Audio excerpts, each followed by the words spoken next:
स्वाध्याय किसी जटिल आध्यात्मिक तत्व को अच्छी तरह मूल तक समझ लेने को ही स्वाध्याय कहते हैं। प्राचीन काल में ऋषियों के आश्रमों में शिक्षार्थी इसी प्रकार अपना दैनंदिन स्वाध्याय किया करते थे, किंतु अब अवस्था उलट गई है। काल की कुटिला गति से आज स्वाध्याय शब्द भी अपना तात्पर्य खो बैठा है। आज बिना अर्थ समझे ही शास्त्रों का पाठ करने से ही स्वाध्याय हो जाता है। धर्म के व्यवसायियों ने बता दिया है कि किस पुस्तक के पाठ का क्या फल है। अर्थ समझो या मत समझो, अर्थ समझना कोई बड़ी बात नहीं। इतना ही क्यों, पुस्तक पढ़ने का समय यदि नहीं मिले तो भी कोई बात नहीं।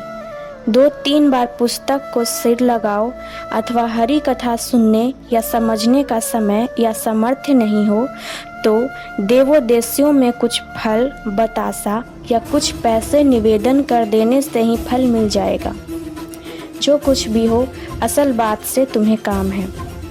स्वाध्याय का अर्थ केवल पढ़कर समझना ही नहीं है। स्वाध्याय का अर्थ है शब्दों का गूढ़ार्थ समझ लेना। लौकिक अर्थ मात्र लेने से फलस्वरूप शाक्त और वैष्णव साधनाओं में यथेष्ट पापाचार मलिनता आ गई थी और अंत में उससे जन साधारण की धार्मिक चेतना को बड़ा आघात पहुंचा था। जैसे तंत्र के पंचम कार्य साधना का अंग मांस साधना को लो। यह मांस साधना क्या है? माँ शब्दा दर्शना ज्ञेयम तदम शान रसना प्रिय यस्तु तद भक्ष ये तृतीयम स एव मांस साधका। अर्थात माँ शब्द का अर्थ है जिह्वा और मांस शब्द का अर्थ है जिह्वा का कार्यवचन।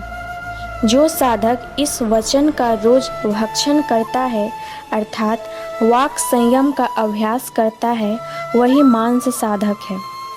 कितना सुंदर अर्थ हुआ, किंतु लौकिक अर्थ लेने वाले इंद्रिय परायण लोग मांस साधना के निमित्त निरीह बकरे का वध करने में जरा भी नहीं सकुचाते। खाने वाले जितने लोग हों उनकी संख्या अनुरूप बलि के लिए बकरों की संख्या निश्चित की जाती है। हाय रे साधना! शास्त्र की उक्तियों का गूढ़ार्थ समझने के लिए पहले वाक्य का भाव अच्छी तरह समझ लेना पड़ता है, नहीं तो उससे अर्थ निकाल सकना संभव नहीं। यदि कहा जाए सोंडिकः सुरालयम गच्छति तो स्वाभाविक नियम से सुरालय का अर्थ लेना होगा आसव विपणि सुरा की दुकान। किंतु यदि कहा जाए नारदः सुरालयम गच्छति तो यहाँ सुरालय का अर्थ मद्यालय शराब की दुकान लेने से भूल होगी। यहाँ सुरालय का अर्थ सुरा का आलय नहीं, सुरों का आलय अर्थात स्वर्ग से लेना होगा। इस तरह समझ सकते हो कि स्वाध्याय के लिए कितनी सतर्कता की आवश्यकता है। स्वार्थी लोग अपना अपना शोषण कायम रखने के लिए जन साधारण को गूढ़ार्थ से सदा दूर रखना चाहते हैं। श्री शरण मूर्ति। Subscribe now and press the bell icon. Never miss an update.